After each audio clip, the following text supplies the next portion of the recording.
Hey guys, this is Kieran Duskweaver, or should I say Kimise, and I'm here with some quick tips for Wizard 101. Okay guys, so if you have never played Wizard 101, we're going to talk about your heads up panel.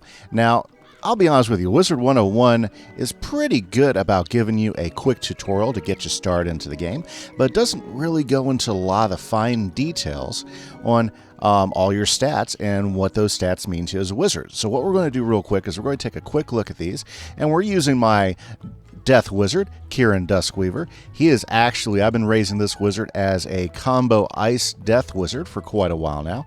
And we're going to use him to kind of walk through stats so we can get a better understanding of stats. So let's go ahead and take a look at the stats. Okay guys, so here we are. Well, this is Kieran Duskweaver, and he's a fun character. He's level 38.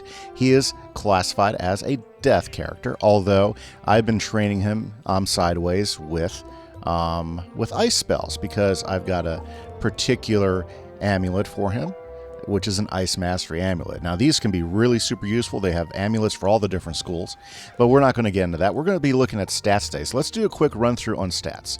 Now, obviously, if you're just starting, you're not going to see numbers this high. You're going to see numbers a lot lower, and as you raise your level up, you're going to add additional power to your stats. Now, this is really important to understand because it is an MMP, a massive multiplayer role-playing game, and so it does take time to raise these numbers up, but that's okay. Remember, everybody starts at 0 in these games and you move up. Now, well, unless you use one of the different elixirs in here, which can get you up several levels. But I recommend starting from the beginning because it really gives you a better understanding of the game and the storylines and everything. Okay, so here we go. So first off, we have our health. Our health is how many points of health you have. When this hits 0, you die. Pretty simple. Easy.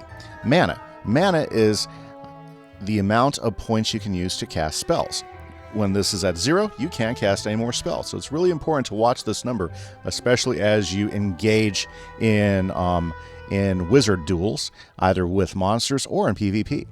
Your experience. This number, I mean, this is always going to fluctuate. You're always going to be at some number that's smaller than this number because this is the goal you're shooting for and this is where you're at. You can also see that on the bottom green bar. You got training points. These are for extra spells you can train yourself in case there's a spell in another school that you are very interested in, or even a spell in your school by one of the spell trainers that are all over different maps. Here is your gold right here, which you use this to buy certain things. Gold in the early game sometimes is a little bit hard to amass gold, but usually from about Mushu on, getting a lot of gold gets to be a lot easier because the amount of gear that you pick up and sell back to things like the bazaar and such. Crowns, if you buy crowns, that's there. Arena tickets. Energy. Energy is super important because energy is used for multiple things. You use energy to train your pets, energy to fish, energy to grow a crop. And we'll talk about that here later. Now, your most important early game stats usually start off with damage. So let's take a look at damage. Now, right now, I'm wearing certain gear that gives me particular boosts in damage. Like right now, I have a gear that will give me a plus 29 damage in ice and a plus 29 damage in death. Plus, it gives me plus 10 all the way. Well, should I say my spear gives me plus 10 all the way across the board. Okay, and that gives me additional damage on those particular types of spells. This is super important. And again, what you're looking at is this is the percentage time. So for instance, if I have a 100 point damage spell and it's death, when I cast it, it'll do about 129 points of damage. That's probably the most simple way to do it. Notice I have 0 on resistance. So I'm not wearing any clothes that help resist. For instance, a resist would be a negative on incoming damage. So for instance, if I had, say, a 10% resistance on death and 100 points of damage come at me, I'm only going to take 90 points of damage. Below here is accuracy. This is also a kind of important early game thing because your accuracy, depending on your spells, like for instance, if we look at a classical if we take a look at the spells, for instance, for ice, they tend to be at around 80% for attack spells. Most defensive spells and charms are always 100%. But if you're death, okay, your attack spells are tend to be about 85%. So, for instance, you know, I have a higher chance of getting a complete cast on a death spell.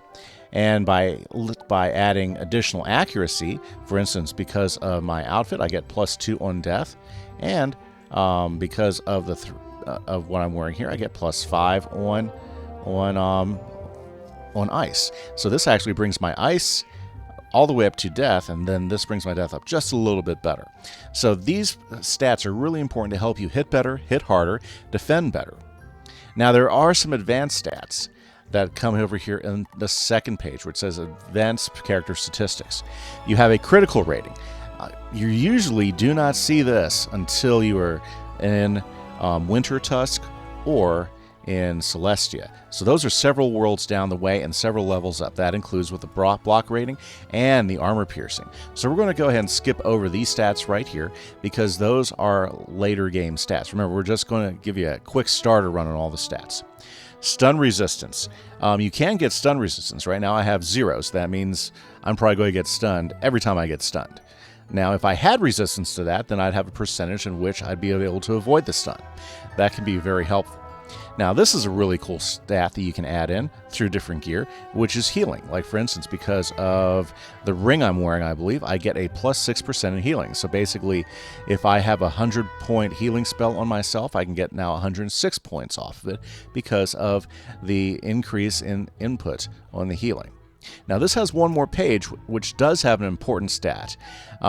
Pip conversion, we're not going to worry about that because that's later game, and Shadow Pip bonus is later game, but Power Pips is all the time. And so basically you get a basic Power Pip percentage, and that's the percentage that your pips are going to be Power Pips as they come up. Now you can increase that base because I have a 31 in base by using different gear, and I have a ring and something else that gives me an additional 11%, so that's 13% actually, which increases my bonus to about 44%. Now, this can be super useful because if you have Power Pips coming in, that means you can use spells quicker than having to wait for regular pips to load up in your bar. And so this is like one of the early game things I look for quite a bit because I want to have that Power Pip percentage up as fast as possible so that I can hit spells really, really quick. This is one strategy that could work really, really well for you. Okay, guys, and so those are basic stats. If you like this video, please go ahead and click on the check button. If you like Wizard101, I stream every Saturday morning and every Tuesday afternoon, and right now I'm taking my Balanced Wizard all the way up to max, and I'd love for you guys to join. So hit that like button if you enjoyed the video, and go ahead and hit subscribe, guys. This is Kimise. Thank you very much. Have a great afternoon.